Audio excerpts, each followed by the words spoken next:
ខ្ញុំសោកម៉ែមិនក៏ម៉ែទៅខ្លួនឯងចោលចឹង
ម៉ែ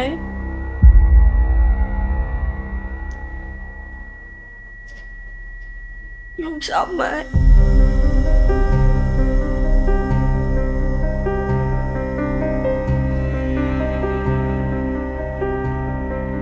ម៉ែជាមនុស្សកុហក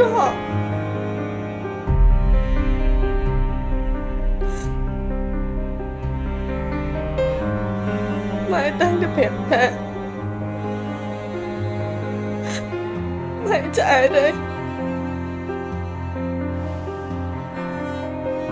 គឺតែម៉ែកំពុងឃ្លាន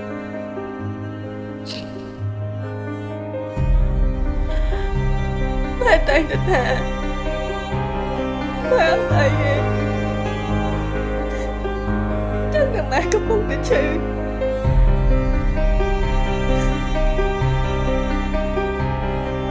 ម៉ែតែងតែប្រាប់ថាម៉ែអត់ហត់ទេតែម៉ែកំពុងតែលំបាកស្ទើរតែដកដង្ហើមមករួច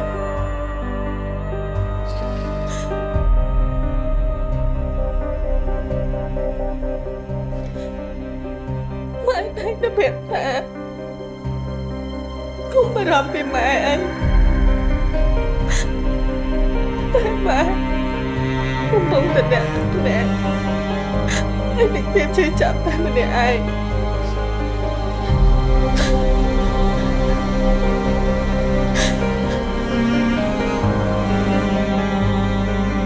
មិនក៏ម៉ែអត់ដែលខ្វល់ពីខ្លួនឯងសោះចឹង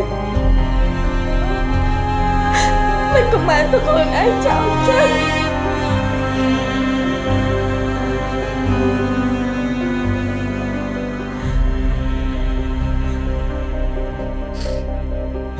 ខ្ញុំសោកម៉ែ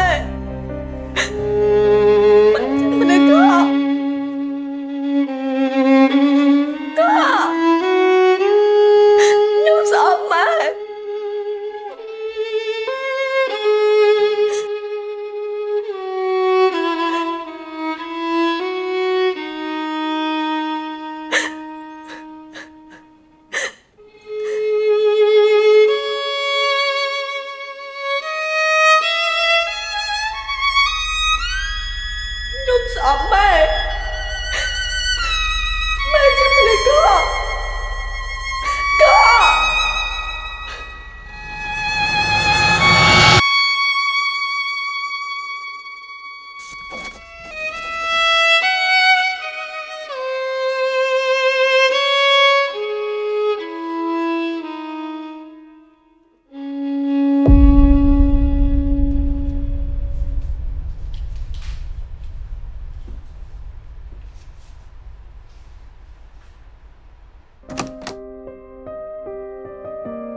តែខ្ញុំបានទៅសេយ៉ាតែកាន់ម៉ែប៉ុន្តែវាអត់ទៅដល់ណៃម៉ែគាត់ថាម៉ែនៅនៅទីនេះដើម្បីមកស្ដាប់ពីអនចិត្តខ្ញុំទៀតទេហើយក៏គ្មានអ្នកណាមកកុហកខ្ញុំថា